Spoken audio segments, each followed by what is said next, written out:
Hello YouTube, it's your boy B3 back with another kicking comic book collection update. Yeah, so for my comic book hauls, I review each single issue because it's just easier than making videos reviewing every single issue. And then on my Godzilla and G&G channel, I review trades. I want to mention I did get Thanos Volume 1 trade paperback. Well, that's actually a complete lie because I got it digital and I was going to read it on vacation and then I didn't go on vacation, so... But today we have Spider-GwEN 33, The Trial of Spider-GwEN. Foggy Nelson drops some of her charges. He drops any murder or manslaughter charges for Peter Parker.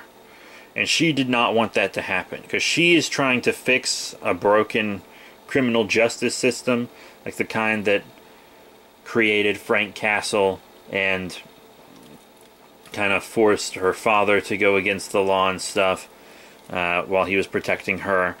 And she's trying to fix this broken system, and there was also some stuff in previous issues where Bodega Bandit, his dad just posts Bell and makes stuff go away.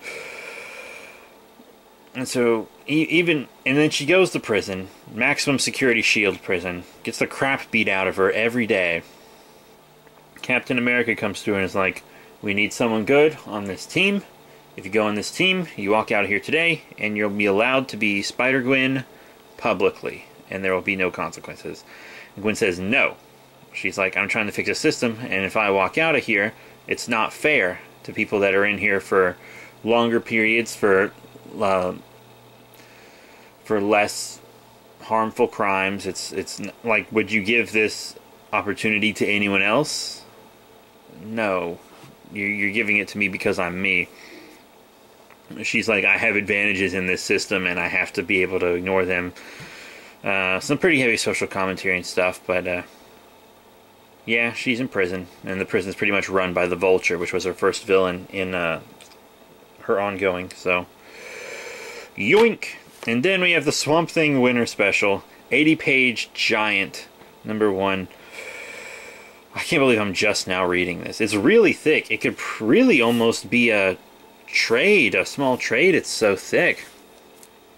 But it's about this really crazy snowstorm. It's killing all these people. And Swamp Thing is carrying this child through the snowstorm. And that was the whole concept. It has the creator of Swamp Thing working on it. And then he died before it was published. So there's also a bunch of stuff in the back dedicated to him and etc. The art in this is fantastic also. He's carrying the boy around, and Swamp Thing has been so disconnected from the green, and he's so weak, because all the green around him for miles and miles and miles and miles is dead. Just dead. And the boy keeps telling him, oh, you fought a snow monster. There's a snow monster doing this. That's why it's so bad. And this boy is lost and stuff. And from the start, you're kind of like, there's not a snow monster. You know, the Swamp Thing doesn't remember a snow monster. We're not seeing a snow monster. I bet there's not a snow monster. What I thought was going to happen, because the kid kind of ran away from his father and stuff, well, after he saw Swamp Thing, because he thought Swamp Thing was a monster and all this stuff. And then he was kind of saying, Swamp Thing, you could be my new dad, blah, blah, blah. I was thinking that maybe the monster he was running from was his own father. He was like running from abuse or something, and he was making up stories like children do to kind of help things make sense in their own mind, to help make sense of his father's abuse, to help make sense of the snowstorm he's caught in. I really thought that's what was happening. I really thought that's what was happening. And it wasn't. It turned out to be even better. Swamp Thing was walking around with this kid, and he was like, I won't kill you, kid. I'm not a monster. I want to care for people. I don't want people to see me as a monster. I don't want to kill you, blah, blah, blah. People saw me as a monster for so long. I don't want to be seen that way. And he puts the kid down, and he's like, kid, the only way I could be this weak is if we had been this way for years. As if this snow had been going on for years. That's the only way I could be this weak. And you haven't aged a day. You're the snow monster. And the kid like begs him not to come. And Swamp Thing has to kill the kid to make everything go back to normal and make the green come back. And I was like, damn, this book is sad. And it makes sense that it's sad, because, I mean, the creator of Swamp Thing passed. It's just a beautiful book. I highly recommend reading it. I really, really loved it. It was $8 when it came out. I don't know what it's going for now, but... And then we have Rick and Morty issue 40. I really like this one. Just for a little context, I'm always telling people that Pickle Rick wasn't that funny. Pickle Rick wasn't that funny. And I feel like the most hardcore Rick and Morty fans like Pickle Rick like more than any other episode for some reason.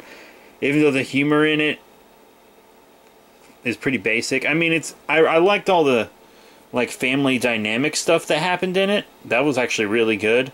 But the Pickle Rick stuff really just wasn't that funny. I mean, I laughed when I watched it the first time, and I still chuckle when the rerun comes on, but I'm not a big Pickle Rick fan. It's probably my least favorite episode of the entire series so far.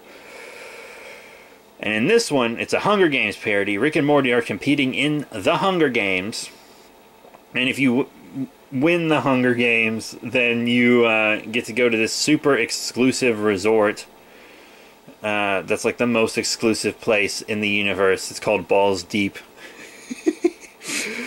And Rick keeps turning into things to distract people, and then Morty has to slaughter them. So Morty's the one killing everybody. Rick kills like one person the whole time, I think. And there's all this commentary about the parts of Rick and Morty, the show, that aren't funny in this comic. That Morty goes on this whole spiel about Rick, because Rick is like, to earn, because you know in the Hunger Games they like send you gifts and stuff if they like you, and you have to earn a certain number of orbs sent to you to win this thing. And Rick is like, we gotta do catchphrases, Morty, we gotta do comedy, people like that, and then they send us orbs, and Morty's like, is it really funny though? You're just turning into things and shouting what they are before your name. You're not super doing much. It's just you shouting your name and then a bloodbath. That's not really comedy. It's the lowest common denominator type stuff there. Rick's like, you don't get it, Morty. And remember, you have to say catchphrases, Morty. You have to say catchphrases. Blah, blah, blah, dub, dub. That's the way the news goes. So that's my favorite one. It's my favorite Rick catchphrase. But, yeah, it's making fun of those... those tropes, and it turns out Rick only wanted to go to the resort to kill somebody that was there. Crazy. It's a good book. Then we have Mighty Morphin Power Rangers number 31. This is the first issue in Beyond the Grid. So lots of the Power Rangers that fought Lord Drakon actually kind of got displaced in the multiverse. They're all stuck on Promethea, which I'm probably going to accidentally call Terravenger at some point in this, so don't blame me for that. But most of the Rangers on the colony ship can't even morph. These are really the only ones that can right here, with the exception of Andros' sister, the Pink Galaxy Ranger. She can still morph as well. And then these few can morph, you know, Heckle, Andros, Drakon's World, Kimberly. We also got Ken, is that his name? Ken? I don't remember his name because I'm more of an original Magna Defender fan. That's the second Magna Defender. And I don't remember her name either because Aisha was better. But, yeah, you know, they're kind of sent to get a distress signal in this universe they ended up in. So they're stuck in this universe that seems to be devoid of life. Almost everything in it is dying or already dead. Planets are just crumbling apart. They have no real energy source. They have enough resources to last maybe 2 months. They're running the whole thing on the Dragon Dagger. And this is a dimension that is not connected to the morphing grid. So most of them can't morph, and the ones that can only have residual energy, so they have a limited number of morphs. And they send this team out because they finally hear a distress signal from somebody, and they're like, those people might be the only way we can survive, plus we're Rangers, we help people, it's what we do. They go to get a distress signal. It turns out to be a trap. And then, they don't reveal their name in this book, but I know what they are called. The Solar Ranger appears on Promethea, drains all the energy from the Dragon Dagger that's running the ship and everything. Drains all the Morpher energy so that she can, like, continue to exist. And then these few are stuck on the escape pod with the fake distress signal. unmorphed because she drained all the morphing energy, and then a bunch of lizard monsters come out to fight them. So can't wait for the next one. Beyond the Grid is a pretty long story. So then we have My Little Pony Friendship is Magic number 64. This is the B cover, so this is the variant. It's a variant, technically. And it's got... okay, so Rarity and Fluttershy go to Manhattan. Yeah, you heard that right. And Rarity is there to study up on current fashion trends, because all the fashion trends come out of Manhattan, apparently. And, you know, she's a fashionista or whatever the hell. And then Fluttershy is going to a conference because she opened an animal shelter, apparently. I'm guessing that's something that happened in the show. I haven't watched, like, half the seasons, so I just don't... I don't care as much as I used to. I don't even really like the comic that much anymore, because we have all these one-issue long stories that don't really have any impact like they used to. They used to be multi-issue big fantasy arcs with cool villains and stuff, and now it's mostly one issues with very little substance. And this whole issue is about not making mistakes from the past, like fashion mistakes. It's like Rarity gets to Manhattan, and everyone is dressed in 80s fashion, like real world 80s fashion. And Rarity's like, God, 80s fashion sucked. This all is bad. And then Fluttershy goes to a conference to learn how to legally run her animal shelter, and turns out she's doing everything wrong legally. She didn't even file paperwork to open it. And all this blah blah blah. And then Rarity's like, oh, I don't need to just follow these fashion trends, I need to set my own, which seems like something she's always kind of been doing for most of her appearances anyways, but whatever. And then Fluttershy's like, hey, well, maybe we should focus on helping people open animal shelters instead of just telling them they're doing it wrong and discouraging them from staying open. Which is like, yeah, obviously, but you're still running an illegal animal shelter. So, you know, it was whatever. I feel like, because, you know, this is for children, and I feel like most children wouldn't understand all the 80s fashion jokes. They wouldn't get all the government paperwork stuff that Fluttershy is required to do. It just doesn't really seem like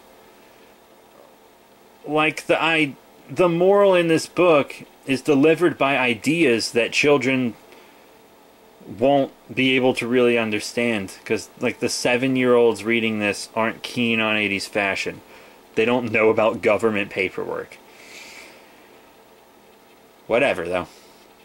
So, quick recap, we have My Little Pony Friendship is Magic issue 64 cover B, Mighty Morphin Power Rangers number 31, Rick and Morty number 40, Swamp Thing Winter Special number 1, and Spider-GwEN number 33. So that is it. Thank you all very much for your support. Remember to rate, comment, and subscribe. Check out all the cool links in the description below, Facebook, Twitter, etc. And I will be seeing you all later.